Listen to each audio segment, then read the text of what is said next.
అవురా గోవర్ధన్ అన్న, పెండ్లి పెండ్లి అని ఎగిరినావు కదరా, అయిపోయింది ఆరని పెండ్లి. అవన్న ఇప్పుడే తాళిగట్టిన డీజే కూడా వస్తుందట, ఎగురుతావా? అద్దురా, ఆ మనసు మంచిగా లేదు. ఏమైందన్న, మటన్ సక్క వేయలేరా? మంచిగా వేసిరా, 2 పూల బొక్కలు కూడా పడ్డాయి. మరి ఎందుకన్నా ముఖం గట్ల పెట్టినావు? క్యాన్సర్ వచ్చిందా? అవలే కానీ వారా, క్యాన్సర్ వస్తే ఏమైతుందిరా? ముక్కులకెళ్ళి రక్తం కారుతుంది. మరి నాకు గారింది ఎప్పుడన్నా? కారలే, మరి ఏమైందన్నా? రామశిల్క చెప్పినట్టు చెప్పిన కదరా, పెండ్లద్దు ఈ పెండ్ల మద్దురా అని. ఎందుకు వేసుకున్నావురా పెండ్లి? ఏం తక్క చేసారా నీకు? పెండ్ల మత్తు ఇంటికి కలత్తదన్నా. పెండ్లం పెండ్లం పెండ్లం ఏం పెడతదిరా పెండ్లం? ఆకలి అయితే అన్నం పెడతది, అలసత్తే ఆయిల్ పెడతది అన్న. నెల కాగానే ఇంటికి పైసలు లేకుంటే నేను బొందా పెడతది అన్నా. మరి లేకుంటే కాటన్ సీర కట్టుకున్న కరెంట్ రా పెండ్లం అంటే. ముట్టుకుంటే షాక్ కొడుతుంది, పట్టుకుంటే పైసలు అడుగుతుంది. ఎట్లా చెప్పిర్రా? మస్తు చెప్పినావు కానీ లాస్ట్ ఏమంటావు అన్నా?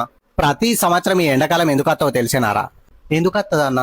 మనం బిచాలం అని గుర్తు చేస్తాను. ఇప్పుడు ఇంట్లో వందమంటే ఏసీ ఉండదు, బయట అంటే కారు ఉండదు. కరెక్టే గానీ ఇది ఇప్పుడు ఎందుకు చెప్తున్నావు అన్న? అవులే కానీ వారు అడిచుటోళ్ళ చెమటలన్నీ కూరలు పడుతున్నాయి, చూసుకోమని చెప్పురా. సరే అన్న.